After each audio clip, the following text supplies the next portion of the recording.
கடவுள் தந்த இந்த வாய்ப்புக்காக நான் கடவுளுக்கு நன்றி செலுத்துகின்றேன். உங்கள் யாவருக்கும் இறைமைந்தன் இயேசுவின் நாமத்தில் அன்பின் நல்வாழ்த்துக்கள். என்னை அறிமுகம் செய்யும்படி ஒரு இரு வார்த்தைகள் சொல்ல வேண்டும். சர்வலோகாதிபா நமஸ்காரம், சர்வ சிருஷ்டிகனே நமஸ்காரம். இன்ப காலமல்லோ ஜெப வேளை, ஜீவ வசனம் கூறுவோம் சகோதரரே, சேர்ந்து எக்கால ஊதுவோம் என்று சொல்லி 3 பாடல்கள் சிஎஸ்ஐ திருச்சபையின் கீர்த்தனை பகுதிகளிலே இருப்பதை நாம் அறிந்திருக்கின்றோம். இந்த 3 பாடல்களை எழுதியவர் என்னுடைய பாட்டனார் அருள்திரு மா வேதமாணிக்கம் ஐயர் அவர்கள். அவருடைய பேரன், மகனின் மகன், கொள்ளு பேரன்னு சொல்லுவாங்க. சரி, பேரனாக உங்கள் முன்பாக நான் நின்று கொண்டிருக்கின்றேன். ஒரு கட்டத்தில் விவிலியத்தில் இருக்கின்ற இயேசுவின் நற்செய்தியை தனிப்பட்ட முறையில் ஆராய்ந்து படிக்க வேண்டிய ஒரு சூழல், ஒரு வாய்ப்பு எனக்கு கிடைத்த போது, நான் கற்றுக்கொண்ட காரியங்களை குறித்து எல்லா சூழ்நிலைகளிலும் ஒரு நற்செய்தியாளனாய் சுவிசேஷகனாய் பேச வேண்டும் என்று கடவுள் எனக்கு தெளிவாக உணர்த்தியபடினாலே தமிழ்நாட்டிலும் கேரளாவிலும் தமிழிலும் மலையாளத்திலும் தெரு பிரசங்கம், வீட்டு கூட்டங்களில் பிரசங்கம், கன்வென்ஷன் பிரசங்கம், சபைகளுக்கு உள்ளே பிரசங்கம், ஊழியர் கூட்டத்தில் பிரசங்கம், டிவி தொலைக்காட்சி வழியாய் பிரசங்கம் என்று நற்செய்தி வார்த்தைகளை பேசும்படி கடவுள் எனக்கு அனுமதி தந்தார். அந்த அடிப்படையில் தான் அன்பு ஊழியர் பாஸ்டர், மிஷனரி பாஸ்டர் செல்வராஜ் அவர்களோடு இணைந்தும் இறை பணியை செய்கிறதுனால அதன் முகாந்திரமாய் இந்த நாளில் உங்கள் முன்பாய் நிற்க தேவன் எனக்கு உதவி செய்தார். தேவனுக்கு மகிமை செலுத்துகிறேன். நன்றி. இப்பொழுது நாம் இறை வார்த்தைக்குள்ளாய் நாம் செல்ல வேண்டும். ஆண்டவராகிய இயேசு கிறிஸ்துவிடத்தில் ஒரு ஸ்திரீ, அது மத்தேயு 15ஆம் அதிகாரம் 26ஆம் வசனத்தில் நாம் படிக்கிறதான ஒரு விஷயம். ஒரு கானானிய ஸ்திரீ வருகின்றார்கள். அவர்கள் என் பிள்ளை பிசாசினால் கொடிய வேதனைப்படுகின்றாள், அவளுக்கு விடுதலை வேண்டும் என்று சொல்லி அவள் மன்றாடுகின்றாள். அப்போது ஆண்டவர் அவளுக்கு எந்த விதமான பதிலையும் சொல்லவில்லை.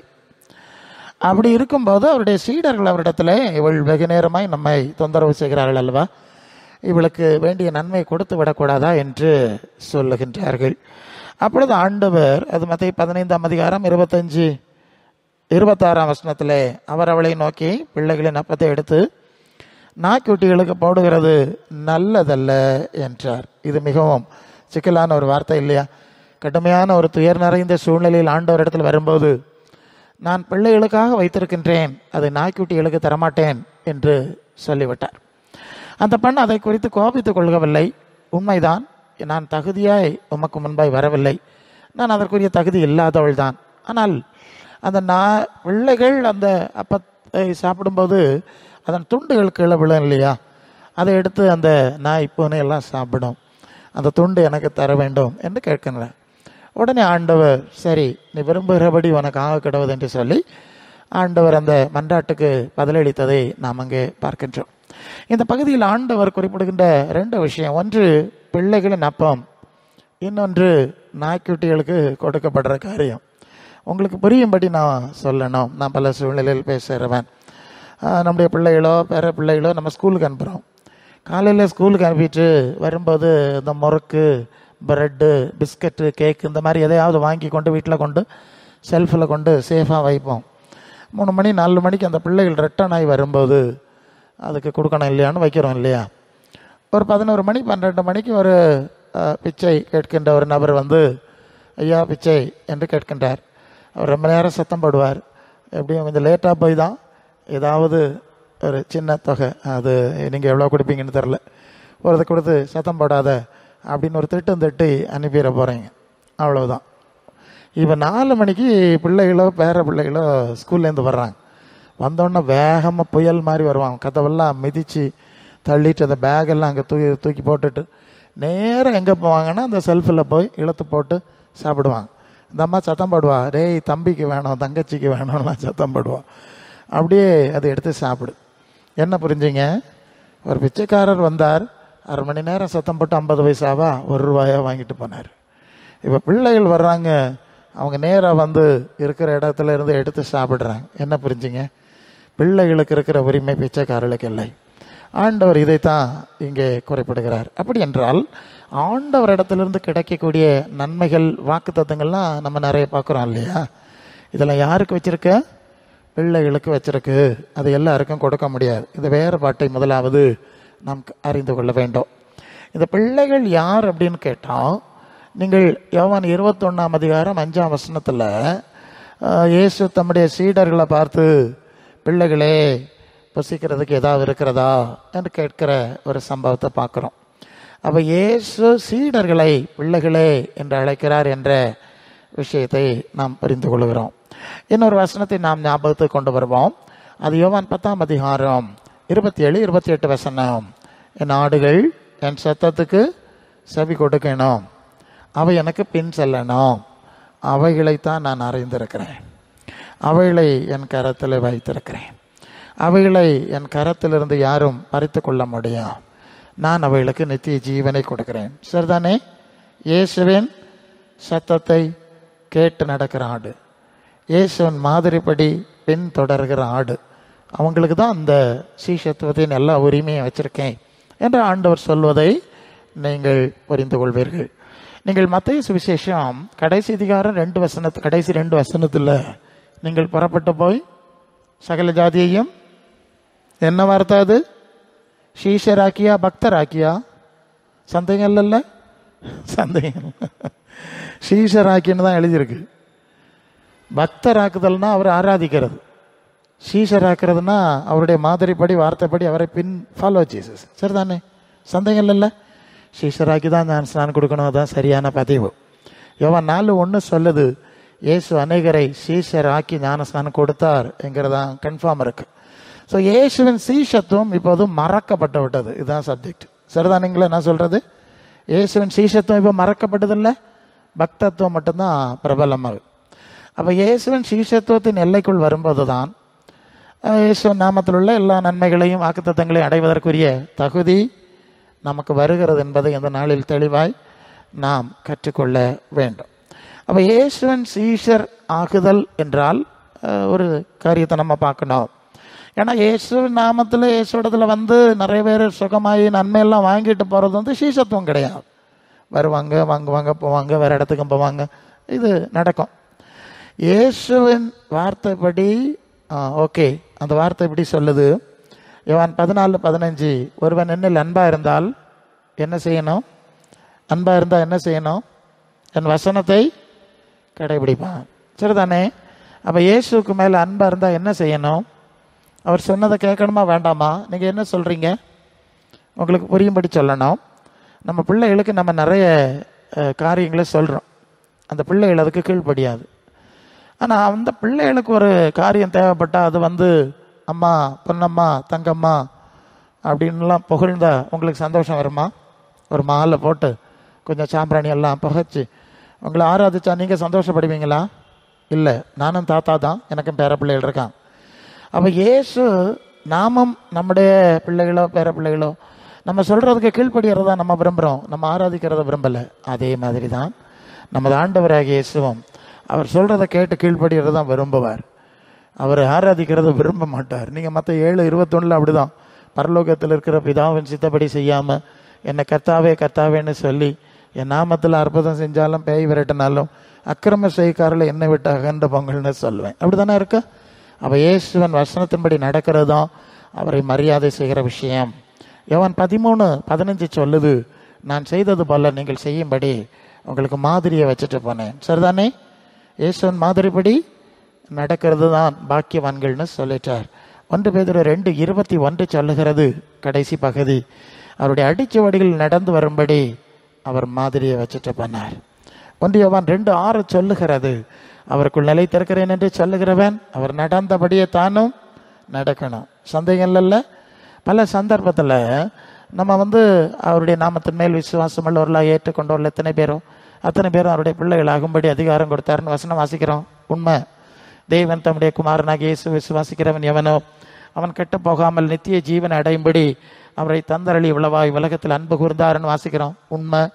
அப்படி அன்பு தேவன் இயேசுவின் மேல் அன்பு இருந்திருந்தா அவர் வசனத்தில் வாசித்திருக்கணுமா வேண்டாமா?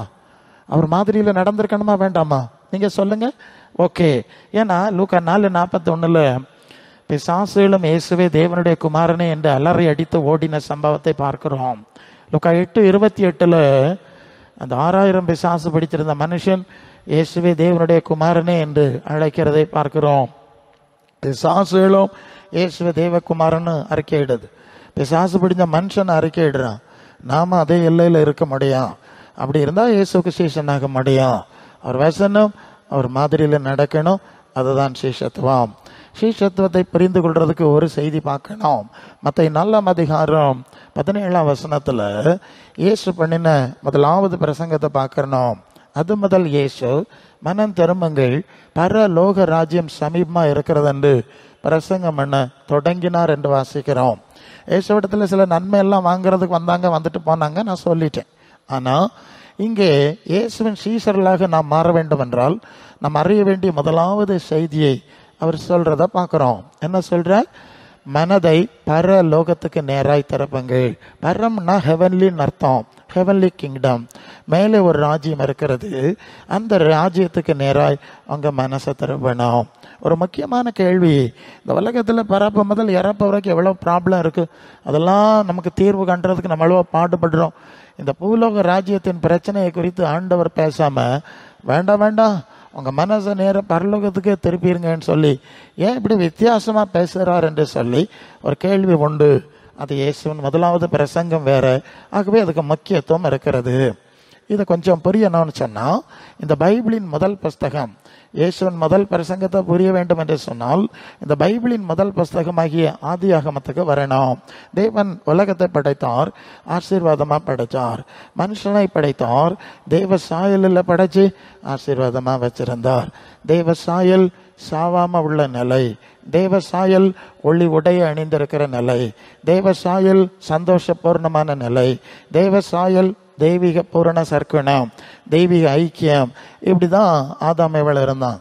அப்புறம் ஒரு கட்டளை, இந்த தோட்டத்து நடுவில் இருக்கிற விஷயம் இப்போ சாப்பிடப்படும், நான் சொல்லும்போது சாப்பிடணும். அது ஹீப்ரூவில் இருக்கக்கூடிய ஒரிஜினல் டெக்ஸ்ட் வேற கம்பேர் பண்ணி படித்தா அப்படி இருக்கும். அப்போ வெளியே ஒருத்தன் இருக்கிறான், ஃப்ரம் ஹிம் வெளியே ஒருத்தன் இருக்கிறான், அவன் சொல்லி சாப்பிட்டான், நீ சாகவே சாகாவின்னு சொல்ற. இப்போ இவங்க என்ன செஞ்சிட்டாங்க? தேவனை பறக்கணிச்சிட்டாங்க. சகல ஆசீர்வாதங்களையும் தனக்கு கொடுத்திருக்கிற ஆண்டவரை பறக்கணிச்சிட்டு அந்த அட்ரஸ் எல்லாம் தான் பிசாசு பின்னால் போனாங்க. விளைவு என்ன தெரியுமா? அவர்களை மூடி இருந்த ஒளி உடை விலகி போயிட்டு. கொஞ்சம் டைம் ஷார்ட்டாக இருக்குனால நான் கொஞ்சம் வேகமாக வசனத்தில் போகிறேன். என் பேர் ஃபுல் நேம் செல்வின் நெகேமியா. யூடியூப் யூஸ் பண்ணுறவங்க அங்கே டைப் பண்ணிங்கன்னா என்னுடைய சேனல் இருக்குது. ஒரு 650க்கு மேல் நிறைய செய்திகள் இருக்குது. நீங்கள் வேணால் பயன்படுத்தி கொள்ளலாம். நல்லது. இப்போ அந்த பிசாசு பின்னால் போனதுனால ஒளி உடை போயிடுச்சு. ஆதியாகமம் 3:16-19 நீ பெருக வேண்டாம், ஏன்னா வம்சம் பரிசுத்த வம்சமாக இருக்கும். நீ முகத்தின் வேர்வையால் ஆகாரம் பசிக்கணும். நீ மண்ணிலிருந்து எடுக்கப்பட்டோம், மண்ணுக்கு திரும்பவாயின்னு சொல்லிட்டு தோட்டத்தை விட்டு துரத்தி விட்டு தேவன் பரலோகத்துக்கு போயிட்டார். இப்போ தேவனால் சபிக்கப்பட்ட உலகத்தில், சபிக்கப்பட்ட சரீரத்தில் ஒரு சபிக்கப்பட்ட வாழ்க்கையை தான் நாம் வாழ்ந்துட்டு இருக்கிறோங்கிறது பைபிள் முழுசும் வசனங்கள் நமக்கு உறுதிப்படுத்துது. அப்புறம் ஆபிரகாமின் மகன் காயின் கொலைகாரனை மாறிட்டோம், எல்லா ஜனங்களும் துன்பார்க்கிறா போனாங்கன்னு ஆதியாகமம் 6:5 சொல்லுது. இப்படியே வருது. இப்போ ஆபிரகாம் என்கிற மனுஷன் அவன் தேவனுடைய வார்த்தைக்கு கீழ்ப்படுகிறான். ஆதாம் கீழ்ப்படியல்ல. நீ என் சொல்லுக்கு கீழ்ப்படிஞ்சதுனால உன் வம்சத்தை நான் ஆசீர்வதிப்பேன் என்று சொல்லி அவர்களை தனியே பிரித்தெடுக்கிறார்.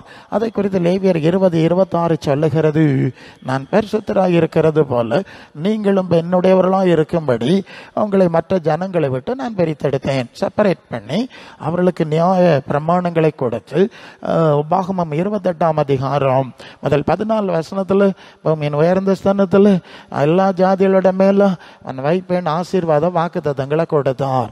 இப்ப இவங்க என்ன செஞ்சிட்டாங்கன்னா, யாத்திராகமம் 32 4 வசனத்துல வந்தா ஒரு கண்ணுக்குட்டியை உண்டு பண்ணி எகிப்திலிருந்து நம்மை நடத்தி கொண்டு வந்த தெய்வங்கள் இவைகளே என்று சொல்லி விக்கிரக ஆராதனை செஞ்சு கர்த்தரை எரிச்சல் ஊட்டிட்டாங்க.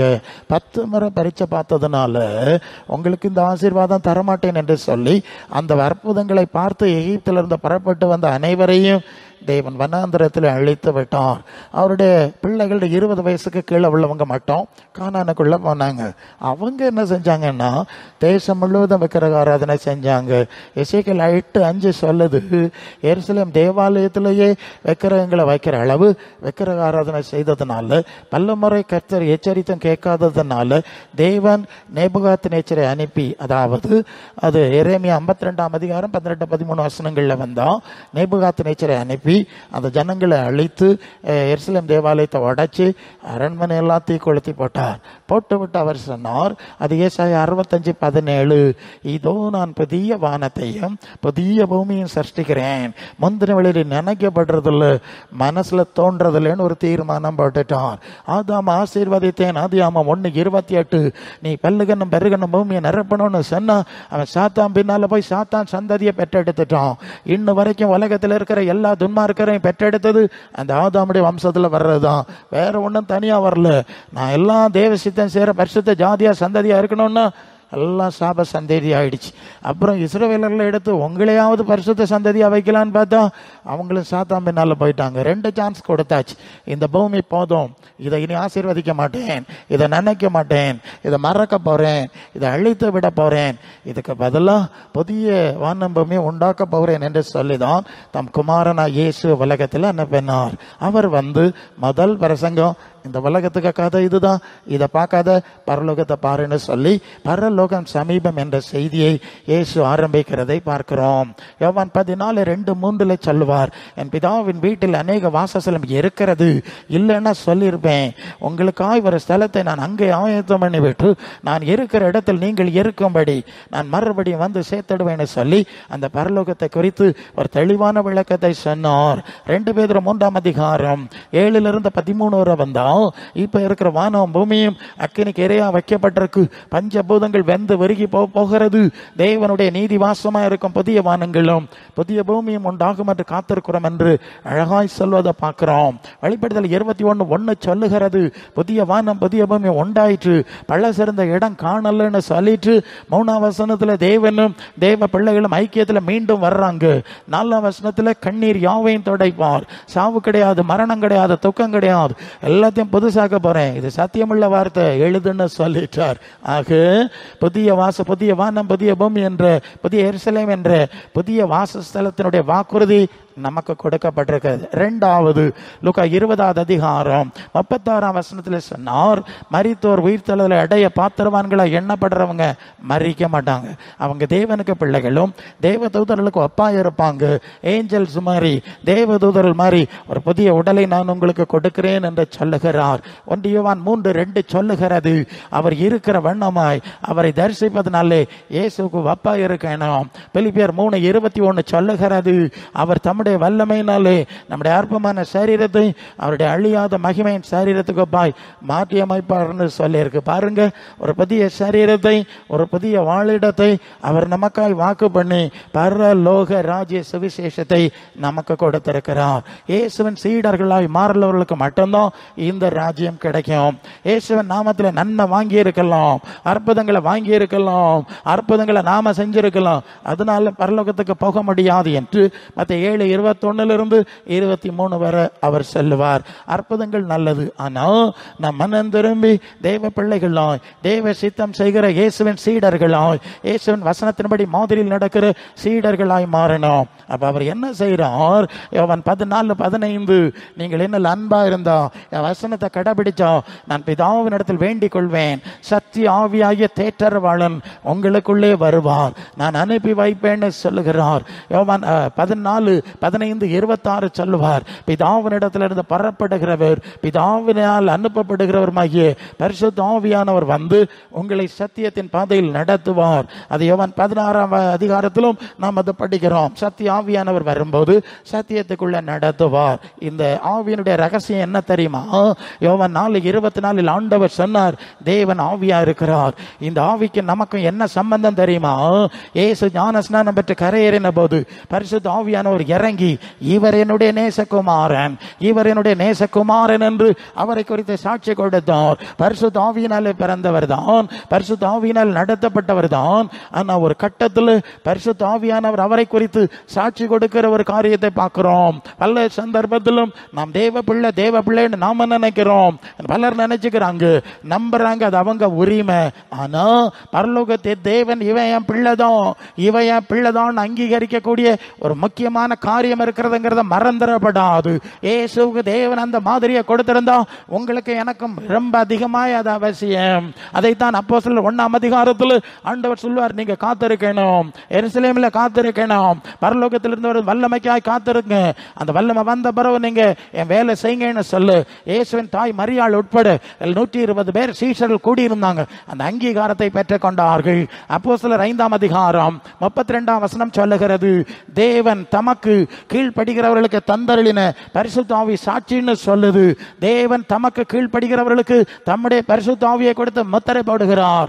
தேவனுக்கு கீழ்ப்படியாதவர்களுக்கு எபேசியர் 2:2 சொல்லுது, கீழ்ப்படியாமையின் பிள்ளைகளிடத்தில் கிரியை செய்கிற ஆகாயத்து அதிகார பரவின் ஆவிக்கேற்ப உலக வழக்கத்திற்கு ஏற்ப நடக்கிறீங்க. பரலோக தேவனுக்கு கீழ்ப்படிஞ்சா பரலோக தேவன் தம்முடைய ஆவியினாலே முத்திரை போடுறார். பரலோக தேவனுக்கு இயேசுவின் சுவிசேஷத்தின்படி கீழ்ப்படியாம இருந்தா சாத்தான் தன்னுடைய ஆவியை தந்து உங்களை முத்திரை போடுவான். அவன் உலகத்தின் வடிவத்தில் உங்களை இழுத்து சொல்வாங்கிறத மறந்துடப்படாது.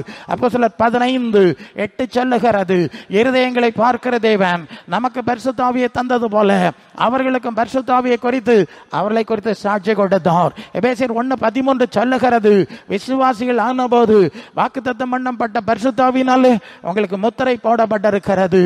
எபேசியர் 4:30 சொல்லுகிறது, மீட்கப்பட நாளுக்கென்று முத்திரையாய் பெற்ற பரிசுத்த ஆவியை துக்கப்படுத்தாது. இயேசு தேவனுடைய ஆவியினால் முத்திரை போடப்பட்டவராக இருந்தார். அதனாலதான் நீங்கள் அப்போஸ்தலர் 10:38 சொல்லுகிறது, தேவன் நசரேயனாகிய இயேசுவை பரிசுத்த ஆவியினாலும் வல்லமையினாலும் நிரப்பினார், அவ்விதம் தேவன் அவரோட கூட இருந்தார். காரணம் யோவான் 4:24 சொல்லுது, தேவனே ஆவியா இருக்கிறார் என்று இயேசு சொன்னார். யோவான் 14:10 சொல்வார் இல்லையா, என்னில் வாசமா இருக்கிற, நான் தனியா இல்லை, என்னில் வாசமா இருக்கிற பிதாவே இந்த கிரியை செஞ்சு வர்றார். இந்த பரிசுத்த ஆவியானவர் தான் தேவனாய் நம்மோடு இருக்கிறதுனால தான் 1 கொரிந்தியர் 3:16 சொல்லுகிறது, நீங்கள் தேவனுடைய ஆலயமா இருக்கிறீர்கள் என்றும் தேவனுடைய ஆவி உங்களில் வாசமா இருக்கிறது என்றும் உங்களுக்கு தெரியாதான்னு கேட்கிறார். நல்ல புரியுங்க, தேவன் நம்மை ஆலயமாய் வாக்குற ஒரு அற்புதமான அனுபவம் நமக்கு இருக்குது. எந்த அளவு இந்த அனுபவத்தை, இது பைபிள் இருக்குதுங்க, இது வந்து டினாமினல் டாக்டரின் ஒன்றும் கிடையாது, சேம் பைபிள், 2000 வருஷங்களை கடந்து அந்த பைபிள் கையில் இருக்குல்ல, ஆமா அந்த பைபிள்ல இருக்கிறத நான் சொல்லிட்டு இருக்கிறேன். இதெல்லாம் நான் தனித்தனியா வாசித்தேன், ஒவ்வொன்னா ஆண்டவர் கேட்டேன், எல்லாத்தையும் தந்து எனக்கு கன்ஃபார்ம் பண்ணி உலகம் முழுவதும் பேசுன்னு சொல்லிட்டார். அல்லேலூயா.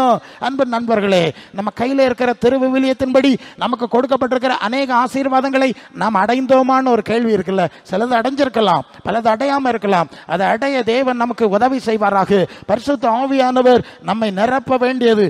ஏன்னா அந்த தேவன் அவரை பரிசுத்த ஆவியினால் வல்லமையினால் நிரப்பினதுனால தான் பிசாசின் வல்லமையில் அகப்பட்டவர்களை அவர் விடுதலை பண்ண முடிஞ்சது.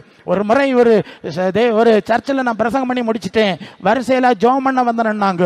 நான் ஒருத்தருக்கா ஜோம் பண்ணிட்டு வந்தேன். ஒரு தாயார் ஒரு 45-50 வயசு இருக்கும், அவங்க கிட்ட ஜோம் பண்ண வந்தேன். நான் யார்கிட்டையும் ஒன்று கேட்கறது கிடையாது, எதிர்பாராம கேட்டேன், உங்களுக்கு எதுக்கு ஜோம் பண்ணோன்னு கேட்டேன். அவங்க சொன்னாங்க, எனக்கு பல விதமான பிரச்சனை பாஸ்டர் சொன்னாங்க. சரி ஓகே, அதுக்கு மேலே கண்டினியூ பண்ணல.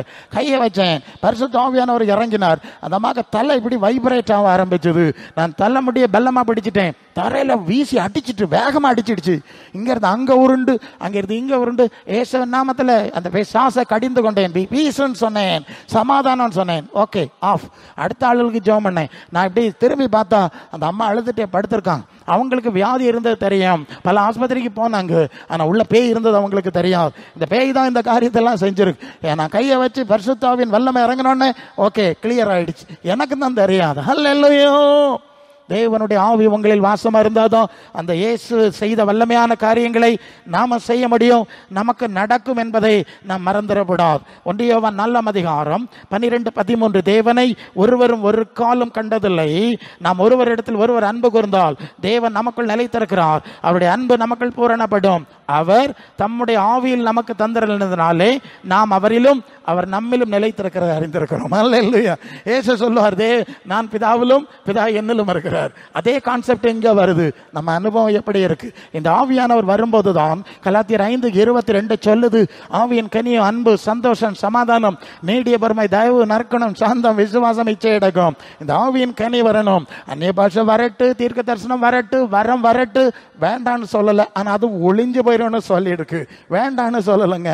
பரிசுத்த ஆவியானவருடைய முக்கியமான நோக்கம் இந்த ஆவியின் கனிகளை நமக்குள்ள கொடுக்கணும், கிறிஸ்துவின் சிந்தையை கொடுக்கணும். பிலிப்பியர் 2:5 சொல்லுது, கிறிஸ்து இயேசுவுடைய சிந்தையை உங்களிலும் இருக்க கிடவது. கிறிஸ்துவுக்குள்ள சிந்தை வரணும்னு கிறிஸ்துவுக்குள்ள இருந்து ஆவி வரணும். ரோமர் 8:9 சொல்லுது, கிறிஸ்துவின் ஆவி இல்லாதவன் அவருடையவன் அல்ல, தேவன் தம்முடைய குமாரனுக்கு கொடுத்த ஆவியை நமக்கு கொடுக்கிறார் என்று பார்க்கிறோம். கலாத்தியர் 4:6 சொல்லுகிறது, அப்பா பிதாவே என்று கூப்பிடக்கூடிய புத்திர சுவிகார ஆவியை அவர் நமக்கு கொடுத்திருக்கிறாருங்க. அந்த ஆவி வந்தா கிறிஸ்துவின் சிந்தை வரும். நீங்கள் 2 கொரிந்தியர் 3:18 சொல்லுகிறது, நாம் எல்லாரும் திறந்த முகமாய் கர்த்தருடைய மகிமையை கண்ணாடியிலே காண்கிற வண்ணமாய் கண்டு ஆவியா இருக்கிற கர்த்தரால் அந்த சாயலாகத்தானே மகிமையின் மேல் மகிமை அடைந்து மறுரூபம் அடைகிறோம். கிறிஸ்துவுக்குள்ள இருந்த ஆவி நமக்குள்ள வந்தா கலாத்தியர் 4:19 சொல்ற மாதிரி கிறிஸ்து உங்களில் உருவாகும் இல்லையா? கிறிஸ்து உங்களில் உருவாகும் அளவு மறுபடியும் கற்ப வேதனைப்படுறேன். கிறிஸ்துவுக்குள்ள இருந்து ஆவி வந்தாதாங்க நம்ம கிறிஸ்துவ நமக்குள்ள உருவாக முடியும். எபேசியர் 4:11 கிறிஸ்துவின் நிறைவான வளர்ச்சியின் அளவுக்கு தக்க பூரண புருஷராகும் வரைக்கும் சபையானது பக்தி விருத்தி அடையணும், பரிசுத்தவான்கள் சீர்பருந்தும் வரட்டு, அப்போஸ்தலர், தீர்க்கதரிசிகள், மேய்ப்பர்கள், போதகர்கள், சுவிசேஷர்கள் என்று 5 விதமான ஊழியக்காரர்களை ஏற்படுத்தினோம். நாம் குழந்தைகளாக இராம மனுஷருடைய சூதும் வஞ்சிக்கிறதுக்கு ஏதுவான பலவித காற்றுகளினால் அலைகளை போல அடிபட்டு தெரியாம அன்புடனே சத்தியத்தை கை கொண்டு தலையாகிய கிறிஸ்துவுக்குள் எல்லாவற்றிலும் வளர்கிறவர்களா இருக்கும்படி சபை வச்சார். ஒரு சபைன்னா என்னதுங்க? சும்மா கை கால் உதறாங்க சில சபையில. நான் சொல்றது உண்டு, வெறுமனே கை கால் உதறிட்டு போறதுக்கு கிடையாதுங்க. ஏதோ இயேசு அற்புதம் செய்யறாருன்னு சொல்லிட்டு போறது இல்ல. நீங்க இயேசு அற்புதம் செய்யறோம், அவர் ஆராதிச்சு அற்புதம் நடக்கும்னு சொன்னா நீங்க எல்லாம் குருசெடிக்காரங்கன்னு சொல்லிடுவேன். இதுதானே குருசெடியிலையும் செய்யறான். அவன் சிலையை வச்சு ஆராதிக்கிறான், நீ சிலை இல்லாம ஆராதிக்கிற, உனக்கு நோக்கம் எல்லாம் அற்புதம் புதுமை தானே, அது வரும் குருசெடியா போயிடும். இது குருசெடி கிடையாதுங்க. இது கிறிஸ்துவின் தன்மையை நமக்குள்ளே உருவாக்கி அதை பூரணப்படுத்தி கிறிஸ்துவின் சாயல்ல நிறைவாக்கி பரலோகத்துக்கு கொண்டு போற அனுபவம். சபைன்னா வேற, என்டையர்லி டிஃபரண்ட். மற்றெல்லாம் இயேசு நாமத்தில் சொல்லிடுவான். இந்த சபைக்கும் ஜபக்கோபுரங்களுக்குள்ள வேறுபாடு உங்களுக்கு தெரியும். ஜபக்கோபுரத்தில் ஜபிப்பாங்க, அதெல்லாம் செய்வாங்க, செஞ்சுட்டு போட்டு வேண்டான்னு சொல்லல. ஒரு சபைன்னா பிள்ளைகளை பெற்று அதை வளர்த்து அதை ஆளாக்கி முழுசாக்குறல்ல. இது மாதிரிதான் கிறிஸ்துவின் சாயலில் ஒவ்வொருவரையும் உருவாக்கி வார்த்தை எடுக்கிற அமைப்பு பேர் தான் சபை. அப்போஸ்தலர், தீர்க்கதரிசி, அஸ்திபாரம், கிறிஸ்து மூலக்கல் என்று சொல்லி எபேசியர் 2:20 படிக்கிறோம். இயேசு சொன்னது செஞ்சது அஸ்திபாரமா இருக்கணும். ஒரு வீடு கட்டினா 2 மூலக்கல் வைக்கணும். அது 2, அதுதான் இயேசுனுடைய போதனை மாதிரி. அப்புறம் அதுக்குள்ள மத்த கல் நூல் கட்டி வைக்கணும். அதுதான் அப்போஸ்தலருடைய போதனை. சரிதானுங்களா? எல்லாம் கையில இருக்கு. இதுல ஒன்றும் நம்ம ஏற்பாடு பார்க்க வேண்டிய அவசியம் கிடையாது. நாம் கிறிஸ்துவுக்குள்ள வளரணும். அப்ப பரலோகத்திலே பரலோக ராஜ்யத்தை தேடணும். பரலோகத்துல மனசு வச்சா பரலோக ஆவி வரும், பூலோகத்துல மனசு வச்சா பூலோக ஆவி வரும். நேரம் கிடையாது, நான் ஷார்ட்டா போகணும். அதுதான் இப்ப ப்ராப்ளம். 1 கொரிந்தியர் 2:12 நாங்களோ உலகத்தின் ஆவியை பெறாமல் தேவனிடத்திலிருந்து புறப்பட்டு வந்த ஆவியை பெற்றோம். அந்த ஆவியினாலே தேவனுக்குரிய வேலை தேவனுக்குரியலோடு சம்பந்தப்படுத்தி காண்பிக்கிறோம். ஜென்ம சோபம் உள்ள மனுஷன் அதை அறிந்து கொள்ள மாட்டான், பைத்தியமா தெரியும். 2 ஸ்பிரிட் இருக்குங்க. பரலோகத்திலிருந்து வந்த ஆவி உங்களுக்குள்ள வந்தா உங்களை பரலோக வெளிப்பாட கொடுக்கும், பரலோகத்துக்கு நேரம் இழுக்கும், உலகத்திலிருந்து வேறுபடுத்திடும். யாக்கோபு 4:4 சொல்லுது, உலக நேசன் தேவனுக்கு பகை என்று அறியீர்கள், நம்ம வாசமா இருக்கிற ஆவியானவர் வைராக்கிய வாஞ்சையுடையவர். உலகத்துக்கு எதிரான ஆவி அது பரலோக ஆவி, இது உலக ஆவி.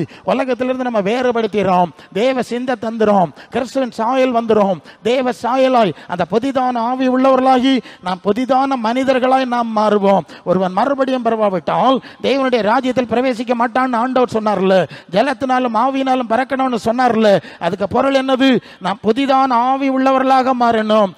பழைய ஆவிக்கு பதிலாய் நீங்கள் புதிதான ஆவி உள்ளவர்களாய் மாறிதான் அந்த புதிய சாயலை அடைய முடியும் என்பதை அறிஞ்சிருக்கணும். பழைய சக்தியில இருந்தீங்கன்னா அந்த பழைய மனுஷன் தான் இருக்க முடியும். இதை குறித்து நாம் எபேசியர் 4:22 முந்தின நடக்கக்கூடிய மோசம் போக்க இச்சைகளாலே கெட்டு போறு பழைய மனுஷனை களைஞ்சி போட்டுறணும். உள்ளத்துல புதிதான ஆவி வரணும். மெய்யான நீதியும் பரிசுத்தத்திலும் தேவ சாயலால் சிருஷ்டிக்கப்பட்ட புதிய மனுஷனா நம்ம மாறணும். அப்போ தேவன் தம்முடைய ஆவியினாலே இந்த காரியத்தை செய்கிறார். ஆண்டவருடைய வசனத்துல நடக்கிறதுனால இந்த காரியம் நடக்குது. இவ்விதமாய் நாம அனுதினமும் புது சிருஷ்டியாய் மாறி பரலோகத்துக்கு போனோம். எங்க போனோம்? இங்க பூமியின் உயர்ந்த ஸ்தானத்துல நீங்க ஏறுனா ராஜாக்களின் கல்லறையில புதைக்கப்பட வேண்டி இருக்குங்கிறது மறந்துடப்படாது. அப்படித்தானே செஞ்சாங்க. ராஜாக்களின் கல்லறையில் பிரதான மணல் வச்சாங்கல்ல, நம்மளையும் வச்சிட போறாங்க. ஓகே, நம்ம ராஜாக்களின் கல்லறையில போய் அடங்குறதுக்காக ஆண்டவருக்கு பின்னால வந்துட்டோம். உன்னதங்களில் அவரோடு கூட உட்காரம் செய்தார் என்று எபேசியர் 2:7 சொல்லுது. வெளிப்படுத்தல் 3:21 நான் ஜெயம் கொண்ட பிதாவாகிய தேவனுடைய வலது பார்சத்தில் வீட்டிருக்கிறது போல நான் இருக்கிற இடத்துல உட்கார பண்ணுவேன். கொலாசையர் 3:1-2 கிறிஸ்து தேவனுடைய வலது பார்சத்தில் இருக்கிற மேலானதை தேடு, பூமிக்கிறீர்கள் அல்ல. மேலான அனுபவத்துக்கு நம்ம கூப்பிட்டுருக்காருங்க. இந்த அறிவு இருக்கா நமக்கு? அதான் அந்த சீஷத்துவத்துக்குள்ள வந்தா தானே, இயேசுக்கு பின்னால நடந்தா தானே, இயேசுக்குள்ள இருந்த ஆவியை பெற்றா தானே, இயேசுவின் சாயல் வந்தா தானே இதெல்லாம் வரும். நாட்கள் பொல்லாத விழா இருக்கு. காலத்தை பிரயோஜனப்படுத்தணும். நமக்கு முதல் வேலை பரலோகத்துக்கு தகுதியாகணும். ஏன்னா யாக்கோபு 4:14 சொல்லுது, நாளை நடப்பது உங்களுக்கு தெரியும், நீ உன் பிள்ளைகளின் பிள்ளைகளையும் எருசலேமுக்கு உண்டாகும் சமாதானத்தையும் காண்பான்ல ஆண்டவர் சொல்லலைங்க. 33 பிள்ளை இல்லை, பிள்ளைக்கு பிள்ளை இல்லை, பவுலுக்கு பிள்ளை இல்லை, பர்னபாவுக்கு பிள்ளை இல்லை, அது பற்றிலாம் பேசல, இருந்துட்டு போட்டு வேண்டான்னு சொல்லல. நாளை நடப்பது நமக்கு தெரியாதுன்னு தானே யாக்கோபு சொல்லியிருக்கார். அவ இன்று மரித்தால், ஆண்டவர் கேட்பார்ல, இன்று மரித்தால் நீ எங்கே போவா? இல்லையா, இன்று ராத்திரி உன் ஆத்மா உன்னோட்ட எடுத்துக்கொள்ளப்பட்டான், நீ எங்கடா போவா? அப்படித்தானே கேட்கிறாரு. பெரிய கோபுரம் கொட்டாரம்னு பேசிட்டு இருக்கிற நீ, ஓகே பேசினா நேரம் போயிடும். அன்புக்குரியவர்களே, இந்த நாட்களில் நம்ம கொஞ்சம் உணர்வடையணும். முதலாவது கண்ணை மூடுனா ஆண்டவருக்கு உன்ன நிற்பமா? உன் கையில் ஒரு வேதத்தை தந்தேன், யோசியா 8:12 என் வேதத்தின் மகத்துவங்களை அவர்களுக்கு எழுதி கொடுத்தேன், அது அந்நிய காரியமாக எண்ணினார்கள் சொல்லியிருக்கல. வெளிப்படுத்தின விசேஷத்தில் யோவான்ட்ட சொல்வார், எழுது, இதெல்லாம் எழுது, இவள் சத்தியமுள்ள வார்த்தைன்னு சொல்லி.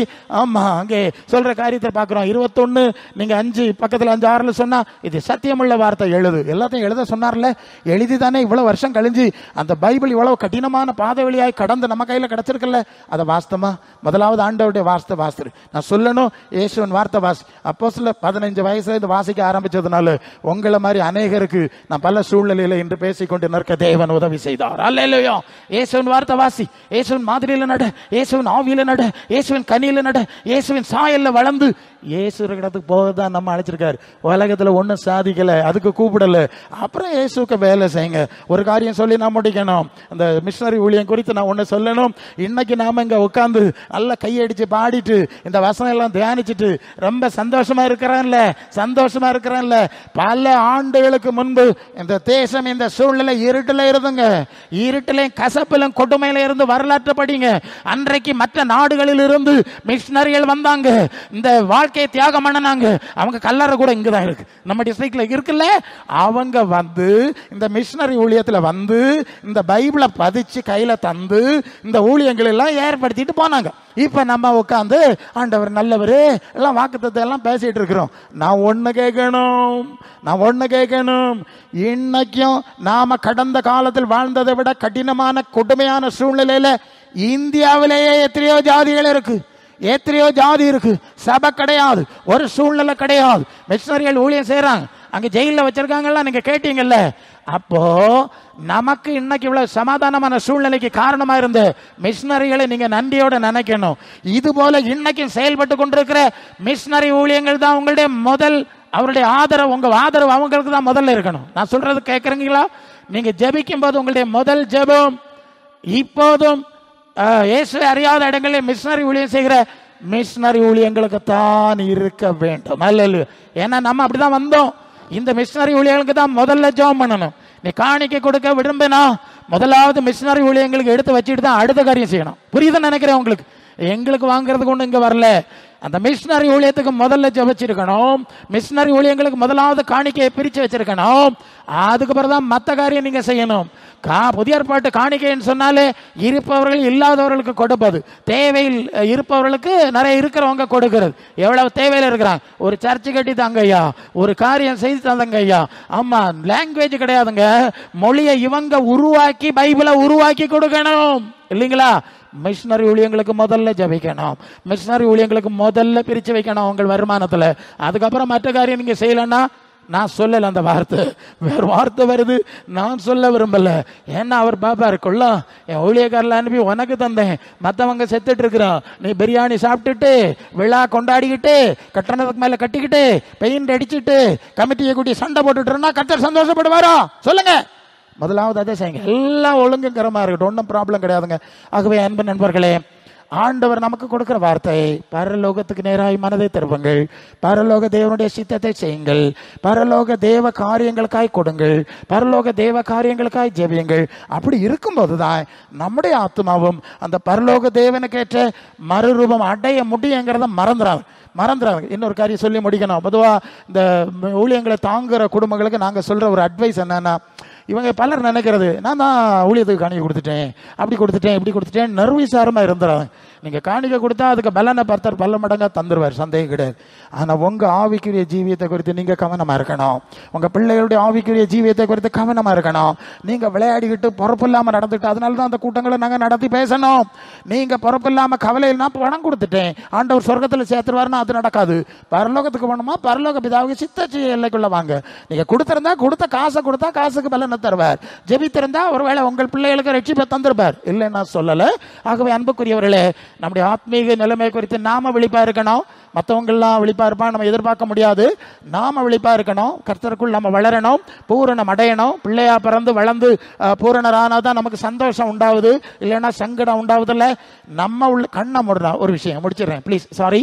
எனக்கு அந்த வசனங்கள் ஃப்ரெண்டில் வந்து மோதிரும், நான் அப்படியே பிரசங்க பழகிட்டேன். ஒரு சம்மா சொல்லிடுறேன், அது வேணும். அதாவது லூக்கா சுவிசேஷம் 16ஆம் அதிகாரம் 19ஆவது வசனத்தில் என்ன படிக்கிறீங்கன்னு சொன்னா, அதாவது 2 பேர் இருந்தார்கள், ஒரு ஐஸ்வர்யவான், ஒரு லாசரு. 2 பேரும் எப்படி வாழ்ந்தாங்கன்னு நமக்கு தெரியும். ஒருத்தன் அனுதினமும் சம்பரமாக வாழ்ந்தான், சுகபோகமாய் வாழ்ந்தான். இன்னொருத்தர் லாசரு, தெருவில் கிடந்த பிச்சைக்காரன். தெரியும் இல்லையா நமக்கு? 2 நாள் சண்டே கிளாஸில் படிக்கிறதான். ஸோ இப்போ என்ன நடக்குதுன்னா, இந்த ஐஸ்வர்யவான் நல்லா சாப்பிட்டான், நல்லா குடித்தான், நல்ல சுகபோகமா இருக்கிறான், அனுதினமும் சம்பரமாய் வாழ்ந்தான் என்று சொல்லி வாசிக்கிறோம். அவன் நினைக்கிறான் கர்த்தர் என்ன ஆசீர்வதிச்சிருக்கிறார், அப்படித்தானே? பழைய ஏற்பாட்டு ஆளு, அது உண்மை சம்பவம். அப்போ உபாகமம் 28 முதல் 14 வசனத்தில் இருக்க ஆசீர்வாதம் எல்லாம் இந்த மனுஷனுக்கு இருக்கு. அவன் நினைக்கிறான் கர்த்தர் என்னோட கூட இருக்கிறார், என்னை ஆசீர்வதிச்சிருக்கிறார், நான் சாப்பிட்றதுக்கு மேலே சாப்பிடுவேன், பெயிண்ட் அடிச்சுக்கு மேலே பெயிண்ட் அடிப்பேன், படம் காட்டுவேன், பெருமை அடிச்சுக்கிட்டு நோட்டீஸ் ஓட்டிட்டு நடப்பேன் நினைச்சிருக்கான். இந்த லாசரு தெருவில் கிடந்த பிச்சைக்காரன், அவனுக்கு அந்த 14க்கு பரவாயில்ல சாப வார்த்தை தான் அங்கே இருந்திருக்கு. என்ன நடந்தது தெரியுமா? 2 பேரும் கண்ண மூடினாங்க. 2 பேரும் கண்ண மூடின போது ஆசீர்வதிக்கப்பட்டவன் அப்படின்லாம் சொல்லிட்டு இருந்தான்ல, இவன் பாதாளத்தில் தண்டிக்கப்படுறான். இங்கே தெருவில் கிடந்தால பிச்சைக்காரன், அவன் ஆபிரகாம் பக்கத்தில் இருக்கான். தெரிஞ்ச சம்பவம் தானே உங்களுக்கு? தயவு செய்து ஒன்றை சொல்கிறேன், இந்த உலகத்தில் பார்க்குற காட்சி வேறு, கண் அடைக்கும் போது நாம் சந்திக்கிற காட்சி வேறுங்கிறத மறந்துறாங்க. இது பிசாசனுடைய ஆளுகைகள் கிடக்கிறது. வசனம் இருக்குது, நேரம் இல்லை. சாத்தானுடைய ஆளுகைகள் இருக்குது. இங்கே கள்ளருக்கு கொள்ளக்காரருக்கு தான் பதவி கிடைக்கும். உங்களுக்கு நல்லா தெரியும், நல்லவனுக்கு காலம் இல்லைன்னு தெரியும். கண்ணை மூடின பிறகு ஒரு தலைகீழ் சூழ்நிலை வரும். இயேசு சிலுவையில் தொங்கினார், இப்போ பிதாவாகி தேவனுடைய வலது வாசல் வீட்டிருக்கிறார். பரிசுத்தவான்கள், மிஷனரிகள், ஊழியக்காரர்கள் இந்த பக்கட்டிங்கல்ல அடிக்கப்பட்டார்கள், கொல்லப்பட்டார்கள், அவர்கள் நித்தியத்திலே தேவனோடு இருப்பார்கள். ஆக இந்த உலகத்தின் காட்சியில் மனசை வைக்காத, ஆண்டவர் நமக்கு கொடுக்கிற பதவி என்ன இல்லையா, அவர் கொடுக்கிற கௌரவம் என்ன, அந்த உண்மை உள்ள ஊழியக்காரனே, விசுவாசியே, நான் என் பக்கம் வா, நான் எனக்கு சிங்காசனம் தர்றேன், அப்படி ஆண்டவரை பார்த்து ஓடும்படி இந்த நாளிலே நம்மை பூரணமாய் அர்ப்பணிப்பமாக ஒரு பாட்டில் ஒரு வரி பாடி முடிச்சிருவோம். அந்த பாட்டு என்ன சொல்லுது? இயேசு கிறிஸ்துவின் சீடராகுவோம், விசுவாசத்தில் முன்னடப்போம். இயேசு கிறிஸ்துவின் சீடராகுவோம், விசுவாசத்தில் முன்னடப்போம். இனி எல்லாருமே அவர்